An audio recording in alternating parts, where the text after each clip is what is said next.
You're welcome. You're welcome. Thank you for tuning in. Thank you so very much. You're welcome. We appreciate you. We appreciate the fact that you always take our time to be with us. We thank you because we know that we are nothing without you. That's why we are here, because you are there, right? So thank you very much for joining the conversation today. And the conversation today is a racism talk. And you know by now why we started the racism talk. On the 25th of May 2020, George Floyd was murdered by white people, white policemen.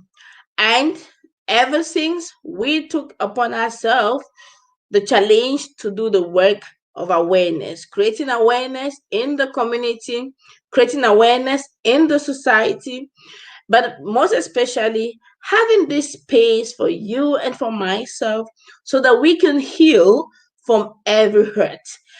Most especially, we invite experts also from the community to come talk on such issues and diverse issues relating to racism and, of course, its effect. And today, we have a very, very interesting conversation. And the question is, how does racism influence skin bleaching, and how can we help victims? I'm sure that you know about the pandemic and this disease of bleaching. Let's have a short talk on bleaching today.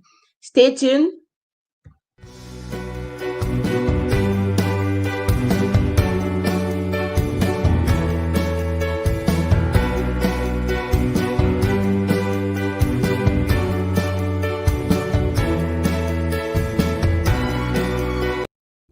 So you're welcome back, ladies and gentlemen. I'm having two dynamic women on my podium today, and one of them is Dr. Njeri, and Dr. Njeri is a historian. I'm very proud each time I talk about Dr. Njeri.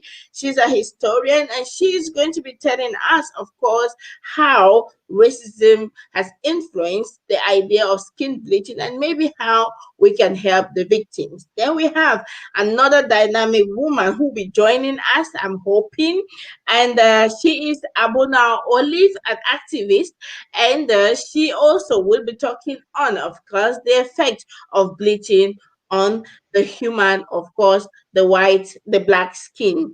So join us today in this conversation. Share the link with your friends. Let's have this conversation. Let's talk about it. Let's exchange. In the previous conversations, we have learned to break every taboos, and that's why these two we are breaking so that we can heal. Ma'am, Dr. Njeri, you're welcome to my platform again today. How are you, ma'am? I'm fine. Thank you for having me once again. Like I said, it's always a privilege for me to have you. So let's hear the conversation. What do you think? Tell us a little bit more about yourself. I know that you hate the idea that I call you that you're a doctor, but you know what? I hear that you give to Caesar what it belongs to Caesar, and then to God what belongs to God. So that's what I'm doing. It took lots of years to have that title, so you deserve it, ma'am. And Thank you. more about you, and of course, especially on the effect of skin bleaching. Does racism really influence skin bleaching? This is your platform. So thank you again for having me. First of all, I want to start today's talk by acknowledging what is happening in Nigeria. I think it's very important that we also in the diaspora and the whole African continent that we speak out about the violence and the killing and the brutal killing of young Black men and young Black women, because one lost life is a loss for a whole continent, and it's a lost generation, and this is our future. So yes, the revolution will be televised, and I think it's important that we also, if we can be able to say, Black life matters, then we should also be able to say Nigerian lives also matter. So I think this is very important that we also that we mention this. So skin bleaching, I find skin bleaching as a topic amazing. Because it was one of the topics that I wrote about in my own magister exam or master thesis at the University of Cologne.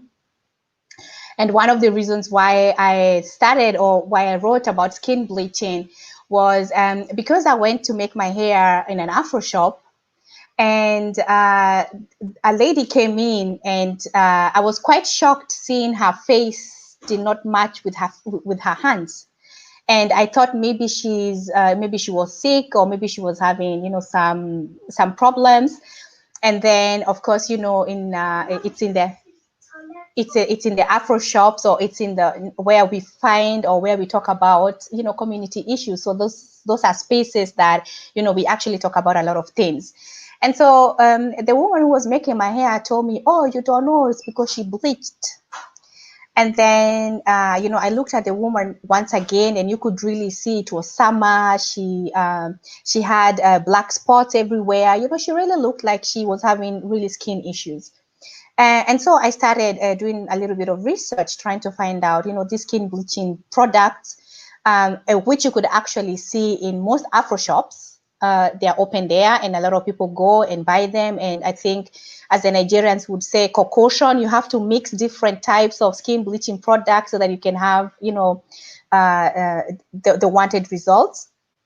And so I was thinking about why do so many people want to bleach? And so in my magister, I did not write about African or people from the continent, but I was looking about the African Americans from 1945 to 1960, and this was because you know, you have that time when there's a lot of change. You know, you have the Black Power movement, and then to my own shock, you know, I could see, or I had pictures of the Ebony magazine. I actually used the Ebony magazine as a historical source, that you could see, you know, like the Black Power movement, Black is beautiful, and at the same time, it's an advertisement for skin bleaching product. And so I started doing, you know, and I was quite amazed and quite, in a way, shocked. So skin bleaching is you know, it's a process, or you know, yes, it is a process where people try to change the skin color by using or mixing different lotions, or you know, different soaps. I hear there is also soap to make yourself lighter. And of course, this has a history behind it. First of all, I think it's very important that we mention it's not only Black people who use skin bleaching products. We have a lot of people from India who use skin bleaching products. We also have white people. For instance, when white people, you know, back then, and back then I mean from a historical point of view, when they would go, for instance, for holidays, and they would get the so-called tan, which means they would get some color, then they would use skin bleaching products to, again, you know, take off that tan, so that, you know, they can remain, or they can go back to their white skin.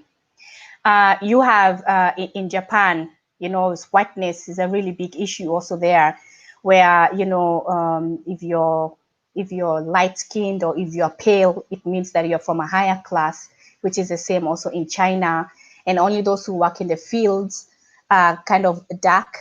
And so in order for you to show that you belong to a certain class, a lot of people, you know, use the skin bleaching products to, again, have their white skin. And so for me, what was very interesting after I wrote my magister was, you know, the fact that I am a huge fan. Anybody who knows me, I'm a huge fan of Nigerian movies, Nollywood. And I realized that, you know, a lot of actors who were there before, you know, who were celebrated because, you know, they had their natural skins, they had their natural hair. It wasn't a big deal that, you know, the longer they stayed in Nollywood and the longer they became famous, and the more money they made, the lighter they became. So, you know, that saying of, you know, if you're black, get back. If you're yellow, you're mellow. And so in Nigeria, actually, or in some other countries, they say yellow pawpaw, which means you're like a yellow, you know, you're like a ripe papaya. So you have that, you know, that association of having a lighter skin associated with being beautiful, and also belonging to a certain class. And that is not only among people from the continent, or our people from the continent. But also, you know, in India, it's the same thing when they come from the other part from South India, when they are darker. Then you see all these advertisements of how they're using products like Fair and Lovely, and then, you know, that fair, it means that no, you're getting lighter, and of course, Fair and Lovely, even the name itself. So if you're fair, it means that you're lovely, and if you're not fair, it means you're not lovely. So skin bleaching is really a topic that we need to speak about, especially because it's not only among women, but also among men. So there's also a gender aspect to skin bleaching. Yes.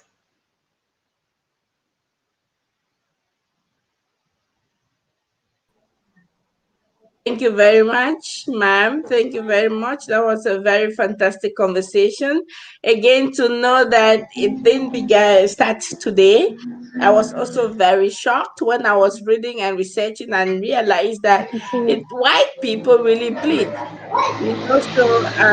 I felt like, wow, if white people really will bleach, then what is happening, right? So we are also having, I call her an activist because I see the work she does, and she's having an organization for women as well. And her name is Abunaw Olive. Olive, you're welcome, and tell us a little more. What do you think about the conversation of skin bleaching, and how can we help? Let me put it in quote, the victims.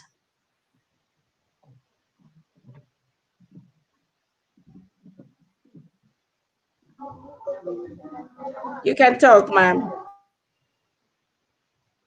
Olive, can you hear us? Can you hear us? I don't know if she can hear us, but it's like you're muted. You have to unmute. Yes, now you're on the line. Did you hear my question, ma'am? I am unmuted now. Yes. Did you hear my question? Yeah.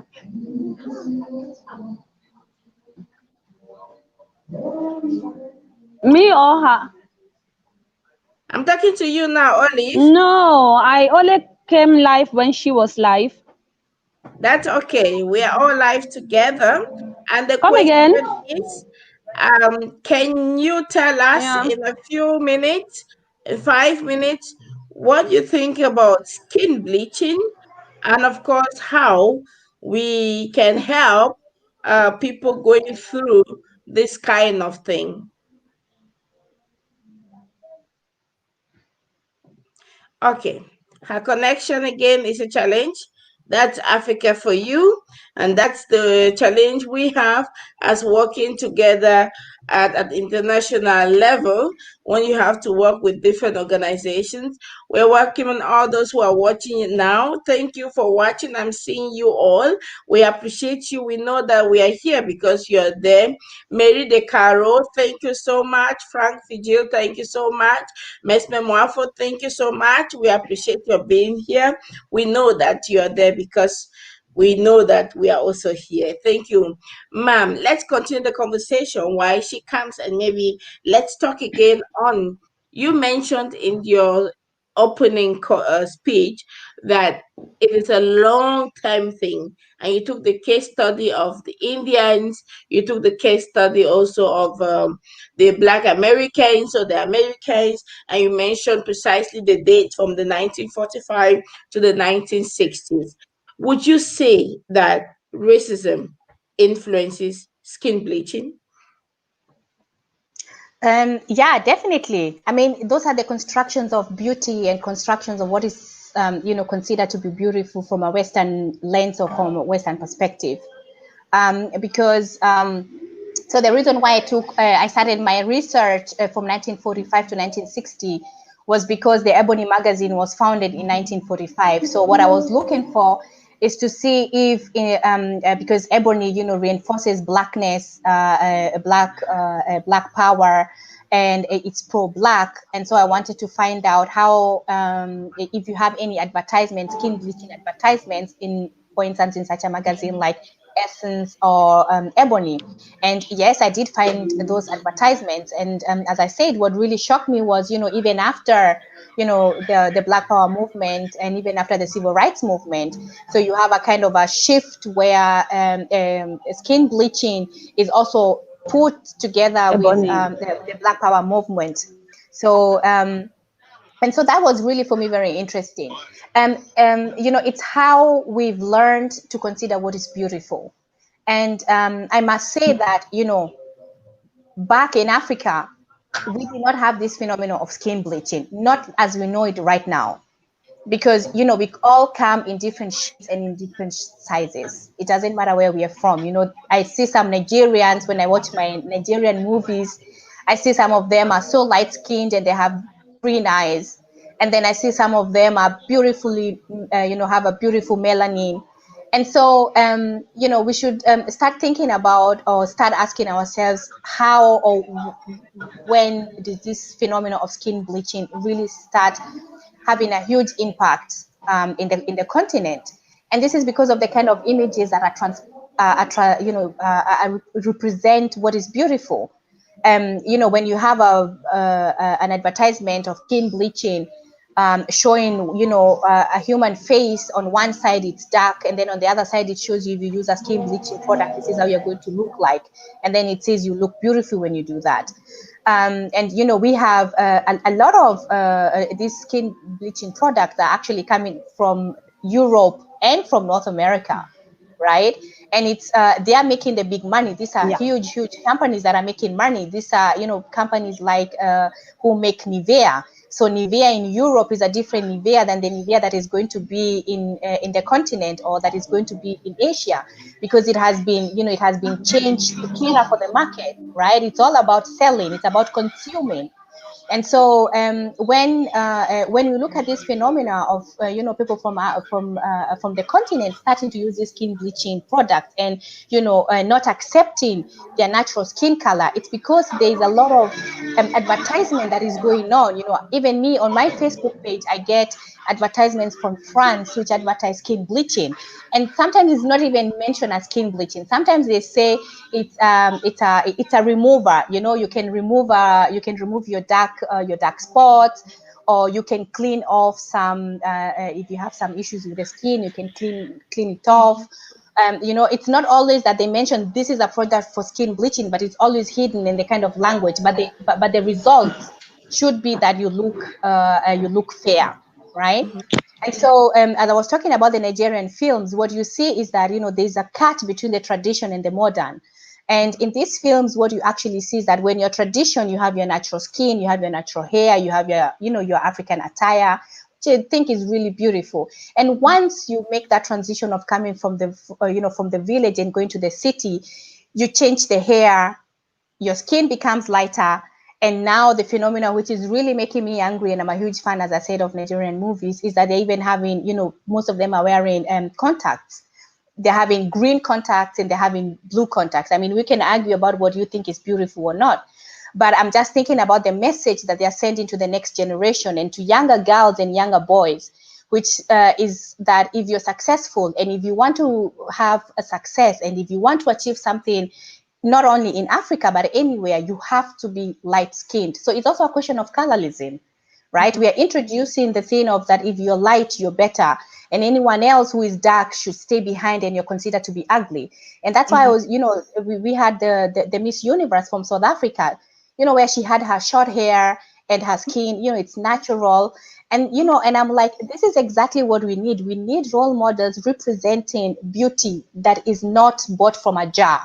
There's a very good book I used also in my own work, but I keep on forgetting the author, but it's called Beauty from a Jar, right? Like you can buy beauty from a container by you mixing all this stuff and, applying it on your face. And so I think it's a very important issue, because when these actors start bleaching and, have blonde wigs, younger children who are looking, or younger, both men and women, have the feeling that you have to bleach to be successful. And even when you look at even in the continent, when you look at people who read news, most women are light skinned, right? But men it's okay for men to be dark skinned, but for women you have to, you have to have a certain standard of beauty, and that certain beauty is always equivalent almost to whiteness. Wow, this is amazing. This is just amazing. And let's welcome Olive. Hope that her connection will play along.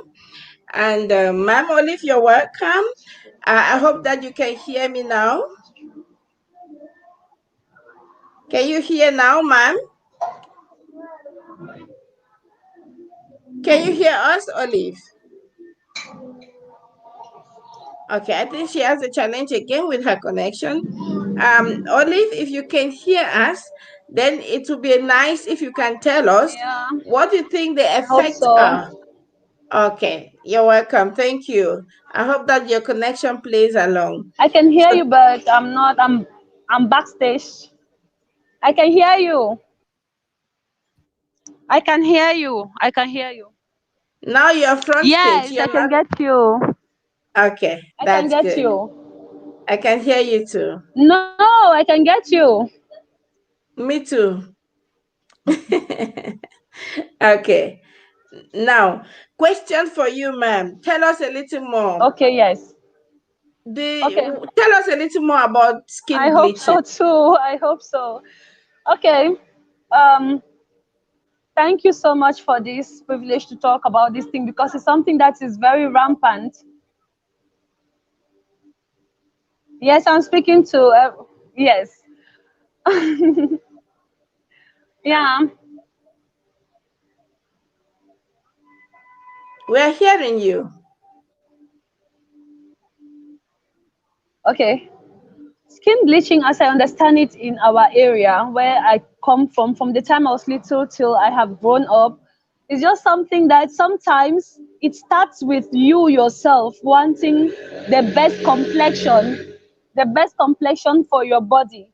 And so sometimes it goes with the influence from peers, it goes with influence from parents, because some parents believe that the darker child is not beautiful. So as early as a very tender age, the parent tries to buy you different type of oil that changes your complexion. And so when you grow up now and you go to school, maybe in the university, and you try to your own things, you see your complexion is changing. Either you are darker or you're fairer. You start trying different things. So skin bleaching, some people do it ignorantly, while some do it knowingly. Some actually go and ask for those things that can change them, that can make them fairer, while some just go. I remember when I was in my first year in the university, my color changed. So I want to talk about that. That is a personal experience. When I went to school, and this guy, they said he was good at skincare products. So I went and I said I want something that will make my skin tone very even. I did not want my thighs to be fairer than my face.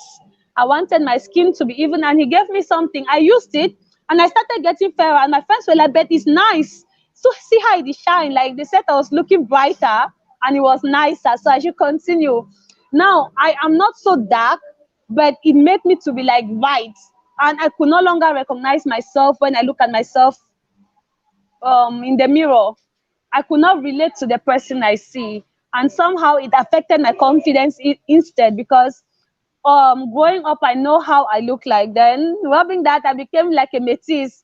So I was like, that is not me. I had to stop for a year, not using any lotion at all, just to come back. And then those my same friends would be like, "Well, if I don't black, so you say don't change. Me now you this your wow, like you're no longer good looking."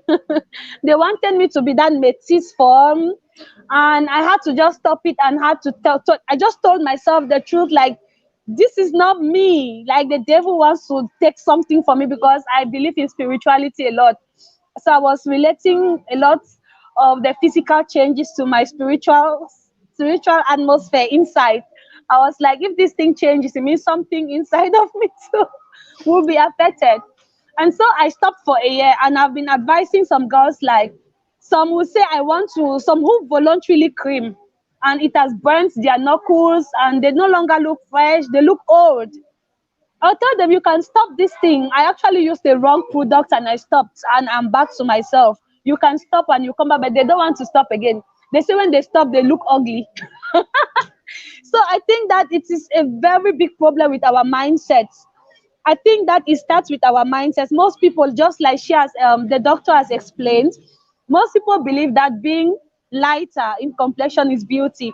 But if I was blacker, maybe I would have loved it a lot because I really want to promote Africa in from a very local perspective. I want to promote Africa like, oh, I'm black, I represent melanin, I'm African, but I'm brown skin and very proud to be brown skin. I love my skin. So it worries me when people want to change themselves because I know that every woman is beautiful, just that some people have not found their beautiful. Some people don't know how to just take care of this natural self to make it beautiful. So most of the time, competition, what we see on TV, you want to look exactly like the person on TV, from changing your complexion to look like them. Some people go ahead to change even their sexual organs to look like the people they admire on TV. Some people change a lot of surgery, a lot of things, even natural makeup. Makeup is no longer to just highlight your beauty. Makeup has changed from highlighting of beauty to make me look, make my nose smaller, make my cheekbones, like, we're changing. So skin bleaching has a lot to do from the mindset. People don't think that they themselves are beautiful. They want to copy what trends. That is where it starts. And what has been trending, just like she said, has been bleaching products. Like, what are you rubbing? If you are not rubbing, using one of those creams that change your color, it means you don't have money. So I think that we have to talk about it in a way that women especially can start loving themselves so they don't get to train children who also go with that mindset, else our generations to come will still be affected by this phenomenon of skin bleaching. The woman Karimo, what she put them, I heard she used to be very dark and unpopular. And she, according to her, is when she bleached her skin before she started having money. So she thinks that it is the fair skin that attracted favor and goodness on her, which I think is not true. I think that if we can educate our young girls and women on how to take care of their skin in such a way they can see how fresh their body can glow with their own skin, it will help them to gain the confidence they need. Because sometimes fair skin is not so, it's not so healthy, but from a distance, it's just light. So people prefer to go with that cheap method of attracting beauty instead of taking care of their natural body and skin. Yeah, that is my thoughts on skin bleaching so far, especially in Cameroon where I am. Thank you very much, Olive. Thank you so very much. That was the very practical way, Mom, any other question? Doctor. Of course, questions will come. Don't worry. Ma, can And you we get have me? lots of people talking. I'm getting you. I'm getting you. Can you get Now I me? want a doctor to. Yes, Okay, so ma'am. that was my Yes. own take on Yes. skin bleaching, and I just think that, especially the Karimo products, there is a certain campaign going on now that we are offering petitions. The guy who Okay. Unfortunately, her connection went off again. And she was talking about a company on that and marketing. Ma'am, she said a lot of things that it has to do with the mindset. She said that the environment also influences. She said that we don't know how to take care of our skin, and that's why we feel attracted by the things we see on the TV, meaning that the TV somehow influences the television, the media influences the people to also bleach their skin. She made mention of different examples. But we have some guests also who are here, and I like the conversation of Mary De Caro. She says, skin bleaching is the outcome of self hate. What do you think, ma'am? Yes, it's also a psychological problem. Because you look at yourself in the mirror and you see something that you do not like. So when you do not like something, that is a form of self-hate, and you look at yourself and you start saying, oh, I don't like the way my skin looks like, I don't like my nose, I don't like the way my lips look like. I don't like the way my ears look like. So you start trying to find ways to change the way you look. And of course, colonialism and white supremacy plays a huge role into that into that low self-esteem, because then it means that the kind of discourse that is being talked about what beauty should look like and how beauty should what should the body, how it should look like when it's beautiful, it's coming from a Western point of view. So when she's talking about that it already starts when you're young. Already when you're a mother and you give birth, the first thing people start asking, and I've had this a lot, is oh, your child looks beautiful when it's light skinned, or when it looks as if it's a little bit brown. And when the child is darkish, people are like, oh, nice. There's not so much comment, because you associate that black child who is beautiful, or who is not with beauty, but the other one who looks a little bit brown, right?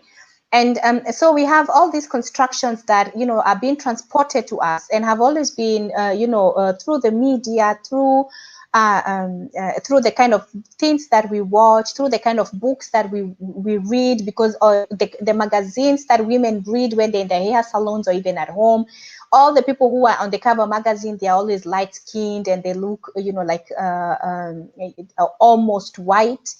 The hair also looks very different, as I said in the beginning. So all these things play a major role in the skin bleaching industry. As I said, skin bleaching has been there for a very long time. And people who did skin bleaching, they would do that maybe for a while and then stop, so that they, it was like taking away that browning. And then on the other side, if you are white and you wanted to show that you have money, you had to have that brown skin, so that you can be able to show, oh, I was outside of here and I went somewhere, and look at how my skin has changed. And then afterwards, yes, and then afterwards, when you come back, you have to use those creams or soaps to wash away that turning, so that you can again get your skin back, right? So being brown was always associated with you having the possibilities of traveling outside. And then the whole discourse changed, in that you start seeing people who no longer want to have that, to be brown, because brown means that you're from the working class. And so being from the working class, it means you don't have money. And if you don't have money, then you have that dark skin. And so in order for you to show people that you belong to, as I said in the before, to a certain class, and that you have the possibilities, you keep on browning. In Jamaica, they call it browning, actually, right? And if you look at some of these videos, you see, people putting on these chemicals on their body and wrapping themselves with brown paper bags, or with paper bags, or polythene bags, actually, or foil, so that it can really go deep into the skin. We also have the phenomena of women taking pills so that they can bleach, so that the baby comes out when it's yellow, almost yellow, because it's really the burning of them of your skin color, right? And so these are before, nobody was talking about these topics, because it was like everybody thought, okay, if you have such a skin color, or if you look like that, it means you have some money. But there are some people who have a brown or even light skinned, but they don't have money. They don't have necessary money. But the kind of images that we get, most successful men, in most cases, they will always get women who are brown skin, or women who are a little bit lighter, or lighter in shade. And so a lot of women think that by me, doing practicing skin bleaching, I'm sexually attractive. I can sexually attract somebody who has money. So your body becomes a commodity that you can actually sell, right? And of course, that means that you try to do away with your own blackness. And as Mary DiCaro said, it becomes a form of self-hate, because when you look at yourself in the mirror, your hands and your face don't match, right? Like she said. And then you're like, this is actually not me, because there's something that has changed. But there are some who say this is the way I want to look like, and they grow old practicing skin bleaching, and then they look even older than they actually are. And there are some who say, okay, I can see what is happening to my skin, and then they stop skin bleaching. But I would also want to talk about the gender aspect of skin bleaching, because in most cases we only think it. Okay. We'll come to that. I'm really getting, I hear many people are saying self-hate. And my question is, are you sure? What about, are they also ignorant? Are there some people amongst them that are really ignorant of the effect of this skin bleaching? Or does it even have any effect, ma'am? Any of you can It does. answer. Yes, Okay. it does. Because I mean, if you look at somebody who has bleached, you see their skin is burned. You can really see its skin that looks like it's burning or it has been burned. If they go out when the sun, they don't even want to go out when the sun is shining because it's going to affect their skin. When they get cuts on their body, it takes longer to heal. And even some doctors in South Africa have actually said it also leads to cancer, right? So you have people who are having skin cancer, which is normally not something that we so often have in the African continent. But they're getting skin cancer because they're using these products. These products are chemicals that are mixed together, right? It's a mixture of so many different chemicals so that you can be able to burn the skin, right? So I think it's not only being ignorant, but it's also a question of we have to re-educate ourselves that black is beautiful, that you can be black and beautiful, and that the way you're natural is you can be able to get a husband when you're natural. You don't have to to be lighter so that you can be successful in life. There are a lot of also Nollywood film actors and actresses who have refused to do skin bleaching, who have retained their natural skin, and they are doing well. But that construction of aesthetics and a body that we are taking from the West and then transporting it into our own culture is what is really making a problem. Because the next issue would be, those who are bleaching, they want to look almost white, because it's ambivalence, because they can never be white. But at the same time, we have issues when we have albinos in the continent, right? People who don't have people who have not practiced skin bleaching, who are born naturally that way, and then we have an issue with them. But then when we are doing skin bleaching, it seems like it's a normal process. It's not a normal process. It's a question of how much do you love yourself, and how much do you accept yourself. When I maybe repeat what she said, saying that we don't know how to take care of our skin. I differ, because in the African continent, we have always have ways of taking care of our natural skin. The foremothers have always they cook leaves, or they make their own products which are homemade. A lot of coconut from coconut oil, or from the cocoa balm, cocoa butter, shea butter. So there have always been ways that we have always been able to take care of our skins and take care of our of our hair and everything. But that new idea that when you're light skinned, or the issue of colorism, is what is really a big issue right now in the continent, because everybody thinks that when you're lighter, you're more beautiful. And we see so many examples, as I said, successful men, presidents in the African continent. Most of them have women who are light skinned, and it seems like, you associate light skinned with being successful. Wow. I just can't keep saying wow. We have also Zita Venice. You're welcome, Zita. And she says that skin bleaching is deeply rooted in the mindset, peer pressure, community, where you live, and ultimately, those who consciously do it are in denial of who they were created to be. The root cause must be addressed in order to pursue change. What then is the root cause of skin bleaching, ma'am? Colonialism and whiteness, the standards of beauty. Whenever the mindset that the pictures that we consume, we are consuming whiteness, and that whiteness we have reinforced it and internalized in such a way that it's now not only decolonized in our minds, but also in our bodies. And so that is the root cause, right? Because before, as I said, nobody in Africa, your skin color was not the issue. What was the issue was where you come from. It was more about your class than more about your skin color.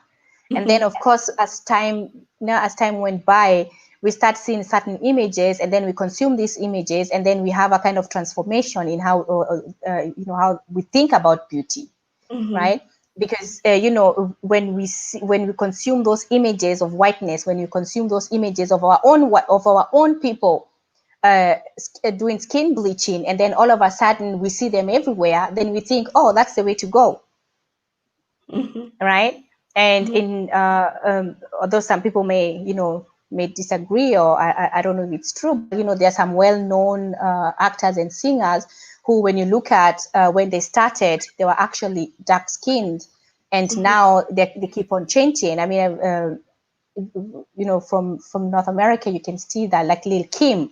I used to be a huge fan of Lil Kim, and you can see how she has changed her body. Her skin color has changed, her hair has changed, the cheekbones, everything. You start modifying your body slowly but surely according to what you think is beautiful. And so I think we need to have more representation of women, of men. So maybe coming back to the question of Exactly. gender, Now you can exactly. we also have men who do skin bleaching, right? And I do not want to call out on any African community or on anybody, because there are so many people who do that. Even in Jamaica, men do skin bleaching. But what I have seen here, for instance, and I've seen it in with my own eyes, some of the people that live around where I stay, is that you see men, for instance, from Congo, who also do skin bleaching. Right? There's one person that I knew. I remember him having this glowing, dark skinned, and then I saw him a year later and I couldn't recognize him because I thought I was a wrong person. And then he greeted me and I was like, oh, and so even men are also doing that, right? So it's not only women, and even in the advertisements from India, when they're advertising all these skin bleaching products, you also see it's not only women, but it's also men. Yeah. This is just an amazing conversation. My question now would be, how can we help these people?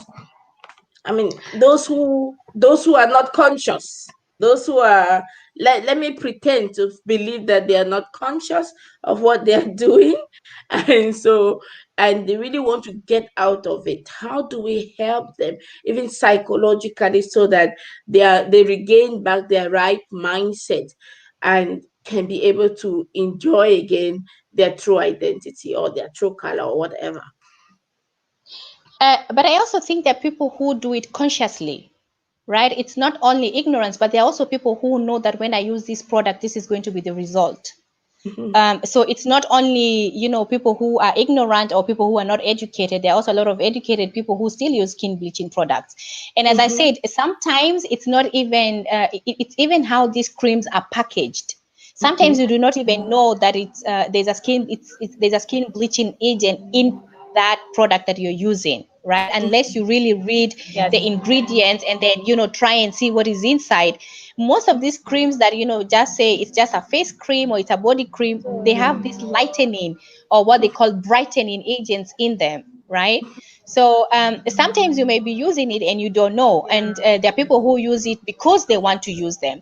So I think it's more about us talking about black beauty, trying to teach ourselves and know that we are beautifully created, and that there's nothing wrong with our skins, and that there's nothing wrong with our hair, and that there's nothing wrong with our bodies, and that we can be successful even with our dark skins, right? Yes. And even with our short hair or with our natural hair, we are still beautiful. So Yes. that slogan of black is beautiful has to be, we have to speak more about that and start teaching our kids that when you use these products, you're not only burning your skin, which will not be able to come back again, but you're also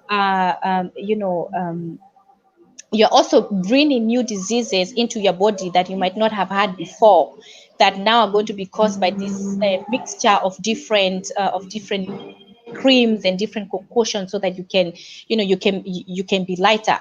And some of these products are being sold in the sun, You know, it's a market woman sitting there and she's telling you, use Caro, I think it's called Caro Light or something. Use this and that, put it together, mix it so that you can be you can be more you can be you can be lighter quicker, within a few months you look different. And as she said, when she was in the university, people were saying, oh, how beautiful do you look like? And then when she stopped using it, people were like, oh, you did dark. Even the time you did dark, right? It seems like you're dark. It means it's like something that is so horrible. Yeah. So, And you're dark, like you're no longer nice. You're exactly, black. right? You're black. Oh my God. And then and so these products, when they are being mixed in the market and you get them in these small containers or even maybe in a polythene bag, and they've been standing in the sun for such a long time, and then people start using this, you'll get sick. And sometimes you might even have diseases that we It's cannot be like able to black is an cure. outcast. Yes. Yes. So, and that's why I really recommend some of the African countries like Rwanda, who banned skin bleaching Yeah, into their country, because they realize these skin bleaching products are making the true. people sick, right? And people, as I said, are going even Yeah. further to even start bleaching their own kids, I I so know a that, case. I have a case study like that, and mother, father, and Wow. daughter are all Yeah. bleaching. Of course, daughter is bleaching because mother is bleaching, and then touch that the child with, and then you're looking at a child that wait a minute, this child should be darker, and the child is having another color, and the father of the child is Okay. not a European. The father of the child is the Cameroonian, an African, and the mother is an African. There's a noise behind you there, and then you're wondering, okay, what is happening with this family or with this child, and so on, and and they feel proud of it, and they're happy that they're looking the way they are looking. And Yeah. so, what would you say to these people? What is your last word, ma'am? I have married a Caro, Mary, thank you. And she is saying that, yes, Dr. Jerry, it is very true that the white supremacy has been the cause. So, first of all, love your image. And when start loving Black history, it makes a difference. That's true.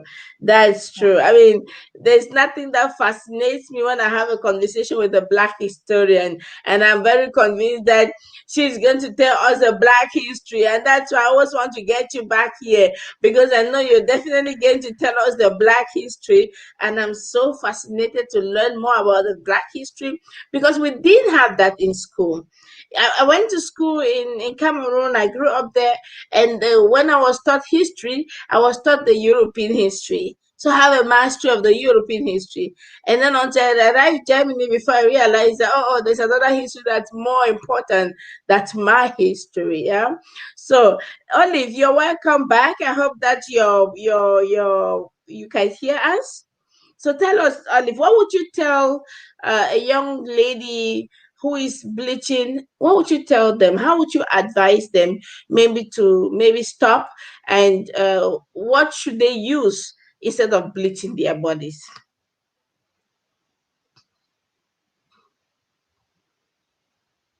Did you hear me, Olive?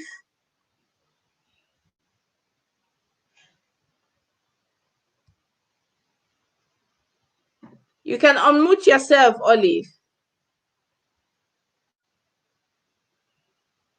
No, she's not hearing us. Okay. Can you unmute yourself? Unmute yourself, and then you can answer the question.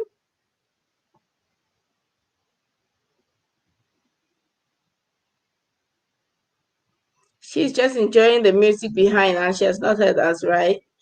So I would like you. Can you hear us now, Olive? Can you hear us? Can you hear me? Because I can't hear you. Unmute your mic.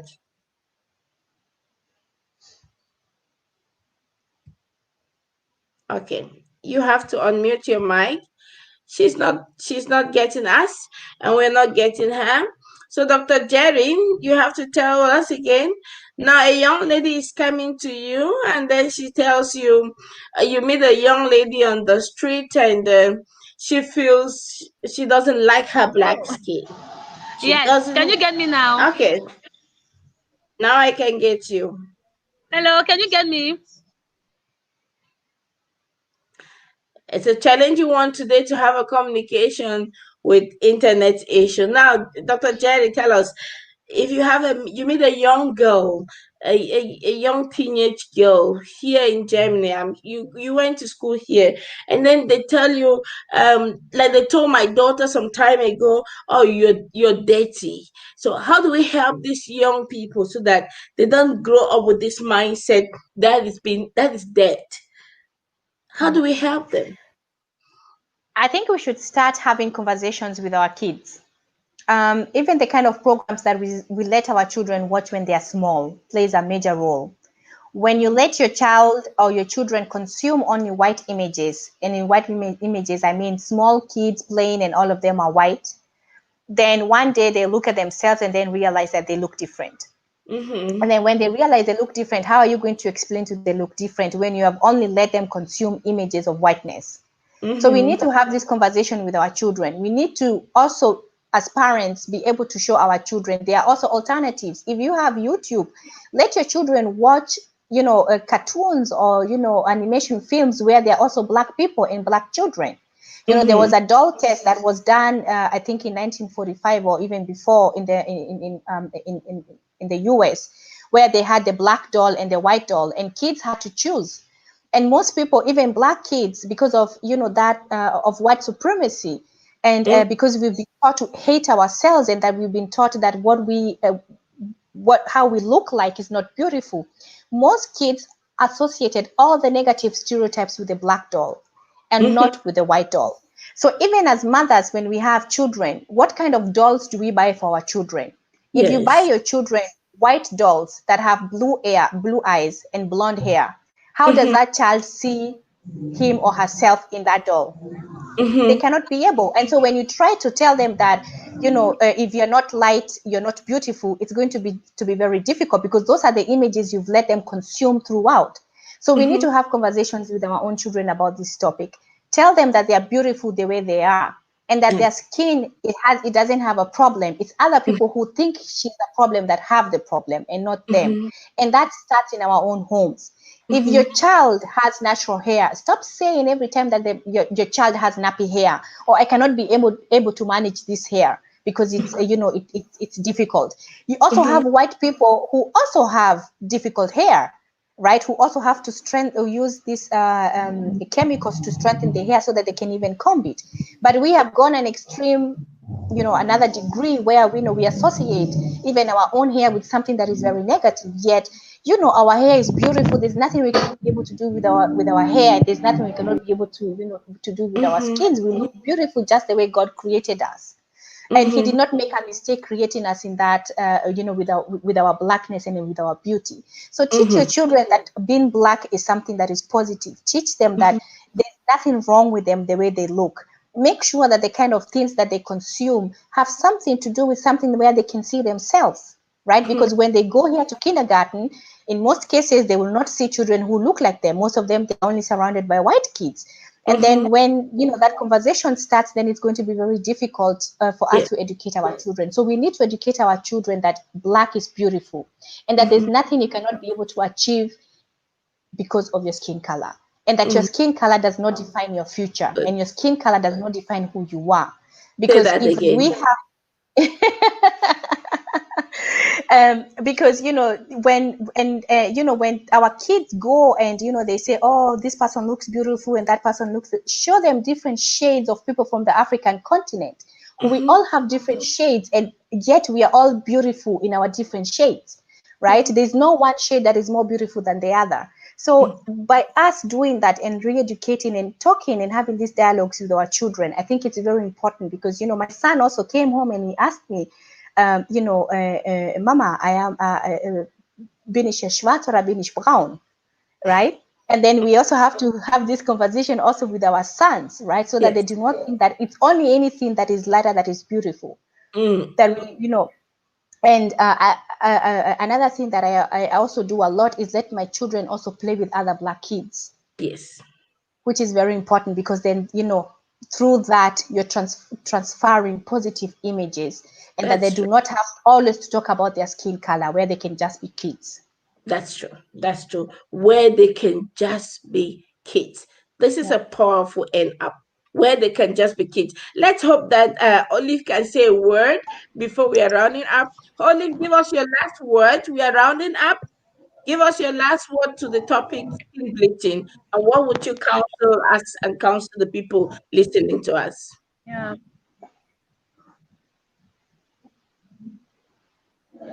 Okay, I just want to say that,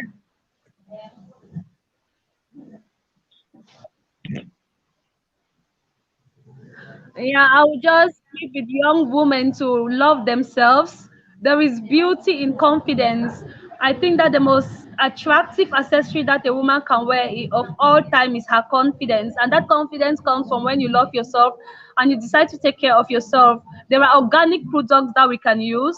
I use a lot of products from nuts and natural things that don't harm your skin, that feed your skin, your natural skin, and makes you glow. You don't need to try to be any person. Just take care of the skin that God gives you, and become the freshest you that you want to be, and you enjoy yourself, and you also help your children to learn to follow on that way. And in future, others might want to copy on how to be fresh and natural like you. So let's learn to trend originality, please. Africa is beautiful. Being African is just, I'm proud. I'm just this person that nobody can be. And that is how each and every one of us is. Everybody is unique. Let's own our uniqueness in a very proud way, and let's be able to set a good pace for others to copy, because the world is a little bit sick, because we are all about money and wealth, and we want the quickest way. We want to be the most attractive person. We have forgotten about depth, about things that is depth as in DEPHT. We have forgotten about deep things.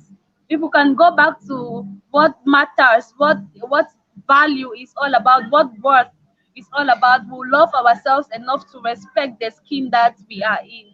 That is my little advice to all young women and those who have bleached. It's not too late. You can come back to your original self. Just stop the product and start bathing just water, and use Vaseline. Petroleum Vaseline is one good ointment that fits the skin. It takes care of the skin. So it can help you to go back to your original self, and then you can now take care of your skin again, your original self again. That's my little advice. Thank Oh, you. thank you very much. That was so powerful. And of course, we have also come almost to the end of our program today. Thank you, Oli, for being here and sharing your testimony with us.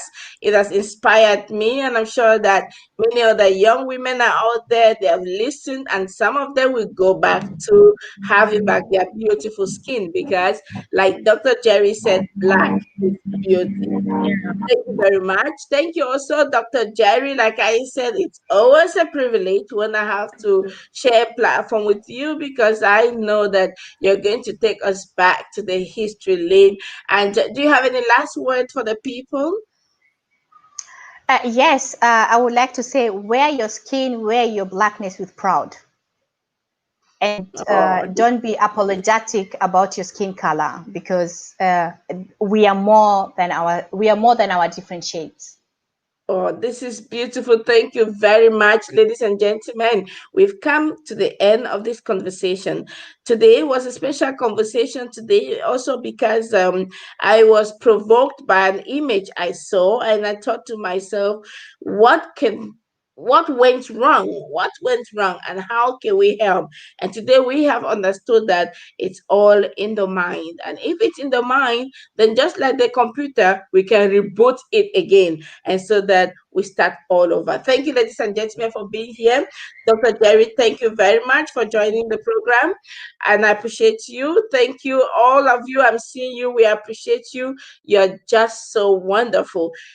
Embrace your blackness, your Africanness, and I'm sure that our generation will turn to remember also men and women, great men of the past, like Martin Luther King, who said, Black is beautiful and black is powerful. So stay black, be black, enjoy your blackness, and we meet again same time next week for another conversation.